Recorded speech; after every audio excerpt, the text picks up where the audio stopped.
Hello to all, and welcome back to Broken Textures Thunder. I'm Brother Templar, and you can't see it right now, but I'm currently flying the A6M3 Epilepsy. Now, the reason why it's called Epilepsy is because the recording didn't pick it up, it just made it look constantly black like this.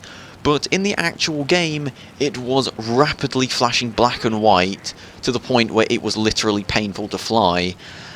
So yeah. But either way, this is me trying to tab out, by the way, to try and fix the problem. Yeah, it didn't really work. So anyway, let's skip ahead to when the textures weren't fucking my eyeballs. Ah, there we go. A lot better. So this is Iwo Jima, the new event that looks quite promising. It has its own island, has its own event and stuff, and there's a bunch of like 100 million cargo ships for some reason. I don't know if that's accurate or not. But actually, you'll see at the top of the screen that it says cover the kamikaze attack. And that fascinated me. Because, well, kamikazes in War Thunder. I mean, this is the first proper time I played this map, you know, excluding the last time where I almost had a goddamn seizure. So I was like, there are kamikazes? That's awesome! So at this point, I could see them all taking off on the runways, and I was committed to see what they look like. I wanted to see if they actually look like proper kamikaze aircraft or not. Well, I mean, you know, proper Japanese kamikaze aircraft were just old aircraft, basically, that didn't have much of a value anymore.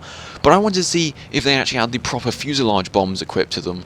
So I was flying nice and close, sort of confused what they all were, and no, that's just a regular bomb. Huh. It's not normally what kamikazes had. Well, they sometimes did, but normally they would have like fuselage-equipped bombs that couldn't really come off. But oh well, you know, War Thunder can't do, Gaijin can't do everything, so I'll let him off for that. And at this point, I thought, I'm committed to see them actually do a kamikaze attack. I want to see this, right? So at this point, I was defending them and watching over them. And, well, those appear to be a lot of B-17s, which was the next thing that took my interest. There's about 7 in this game, and there's always loads. They probably all realise that bombers are really good, American bombers are really good against Japanese wooden paper-mache fighters, you know, made of all origami and that. But, oh my god, there's an F4U right there. Damn it, he slipped past me. Those B-17s and B-24s were a ploy to try and defend those weakly armed and have little to no influence on the outcome of this match. Kamikaze bombers. Damn it, if only I saw that coming. But either way, it doesn't matter now. I've got to get to that FOU and intercept it before it can take out these advanced, late war aircraft designs. And he's already taken one down, and wait a minute, did they just parachute out? Really? Like, Gaijin, you know kamikazes don't have parachutes for quite obvious reasons, right? Oh well, once again, Gaijin can't do everything for War Thunder. Alright, I'll let that one slide as well. But here we go, I'm getting on the F4U now, turning in nicely, rip across his aircraft, turn around nice and quick, and he goes up and then around. I follow him through, he's never going to outturn me. Get my guns nice on target, and there goes his tail control, so I'm just going to make sure he goes down with my 7.7s, and there he goes, loses total tail control, and that is my first kill for the match. So after that glorious assault on that F4U, it's time to continue defending my good aircraft and stay a lot closer to them this time. You know, I'm not going to let any more slip behind my covering fire. So, it's just going to be a long flight this time. And you'll actually notice that our base is almost completely destroyed from those bombers. But it's just still alive, which is quite funny. But oh well, you know, it's only War Thunder. And, well, it's a strange map, this one, when it comes to bombers. Because, as the Japanese, you can also choose to play as bombers. But that's sort of like really pointless, so I don't really understand why you can even do that, but once again, that's a problem War Thunder's always had. But either way, it's time for the big moment, where you get to watch a kamikaze bomber first-hand fly into an enemy ship. This is exciting. This is going to be a first for War Thunder. I am on the edge of my seat right now. Here he comes, positioning himself in, lining up. Banzai! No, what? What, have a change of heart, did he? Decide he didn't want to become a kamikaze? Oh, he dropped a bomb. What? Really? Really, Gaijin? Really?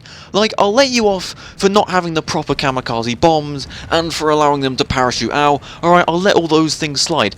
But you can't call them kamikaze bombers if they don't do kamikaze attacks. They're just dive bombers. They're just regular dive bombers. You don't even make them crash into a ship. Like, how hard would that be to make the AI, after dropping a bomb, just crash into the ship? Like, seriously? Gordon Bennett, Gaijin, that is pathetic. I mean, I know Gaijin is legendarily terrible when it comes to events, and putting in absolutely no effort into making them, but come on, what is the point in calling them kamikaze bombers? You might as well just call them dive bombers, because that's literally what they are. Oh my god. Well, that was anticlimactic to say the least, and, well, nothing else really happens for the rest of this match. I sort of fly around them, hoping that one of them will accidentally crash into or something. I eventually get bored and start shooting at these cargo ships, because I noticed the dive bombers were, and yeah, I didn't realise this, but you can actually just rip regular guns over cargo ships and actually do damage to them. Don't know how much damage it does exactly, but I don't know, I guess it's sort of a nice feature, I guess. But yeah, so really disappointing, really disappointing event on the Japanese side, so hopefully it'll get a little bit better when we go over to the Americans. Ah yes, a B-17, now that's a bit more like it. And we are thrown straight into the most exciting battlefield, as that Kai-84 is coming right for me, so firing some warning shots, try and get a nice bit of lead. Oh, that's a good hit. And he's firing back. We're both not really hitting each other, to be honest with you. This is getting a bit embarrassing for both parties. And he's slowly going back. Oh, he taps me, I tap him, and that was a jolly good fight. Good work, everyone. You know, good performance all around. Tea and medals and all that. And yeah, that's how fights really should be done, just by little glancing blows to one another, and then you're straight home for tea. Lovely. Well, there isn't really much else to say for quite a while, other than there's the base down there. I'm gonna bomb it. Excitingly enough. So yeah, just line it up, get slightly tapped by some AA, drop my two 2,000-pound bombs, turn back around, and it appears I have gained the attention of an enemy fighter. So, turn it around, make sure they are facing the rear of my aircraft. Maybe turn it a little bit more, just so they can get a little bit more of my rear action. And fire some shots. You'll notice that these 50 cals are even more useless than usual. That's because they're default, annoyingly. So, yeah, they're pretty shit. But I'm firing nonetheless. I'm getting the lead completely wrong. I can't tell if I'm overshooting it, undershooting it, or somewhere in between. But either way, he's tickling me, so I tickle him back, and then I accidentally tickled him in the face, and which also happened to kill his pilot. So, that's my first kill of the game, and now it's time for the B-17 to stop being defensive and go on the offensive.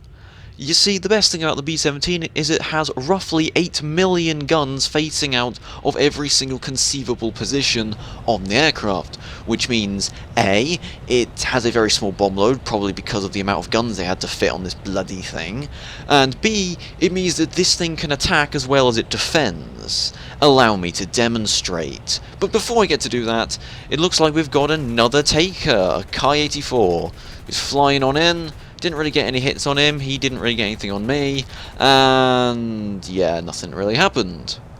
So, moving on to the attack capabilities of the B-17, as we're going to go after those super deadly kamikaze aircraft that drop like one bomb and then start machine gunning armoured vehicles. Yeah, I don't really understand the value of them. But fire away. Oh, that's a beautiful lead and beautiful kill. And that is one of the menacing kamikazes out of the way. And they're all ducking down now to try and dive bomb and not kamikaze.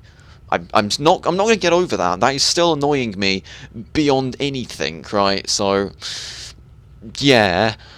So I guess it's only reasonable that in this large, cumbersome aircraft, I dive in after them at full speed. Here we go. Let's see if I can't pick up some more kills on these high-tech modern aircraft, dive bomber, not kamikazes.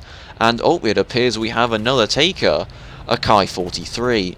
Now, a Kai-43 is probably the worst aircraft you could possibly get for intercepting. I mean, it's got some decent armament, but it's so flimsy that one shot and it will blow it to smithereens. So firing some shots, that's a hit. Firing some more shots, getting some lead on it. Oh, he's firing back. Don't stop firing, hold down the trigger. And yeah, I'm just sort of tickling him a lot with these really crappy 50 cals. Oh, set him on fire, and he's completely destroyed me, but I destroyed him first. Excellent. So, that's all I can really say for this event. That being, it's alright as far as events go. It's pretty boring if you're Japanese and disappointing. And to be honest with you, it doesn't have much difference to a normal realistic battle. But oh well, so like and comment if you haven't already. Until next time, I say thank you very much, and I'll see you then.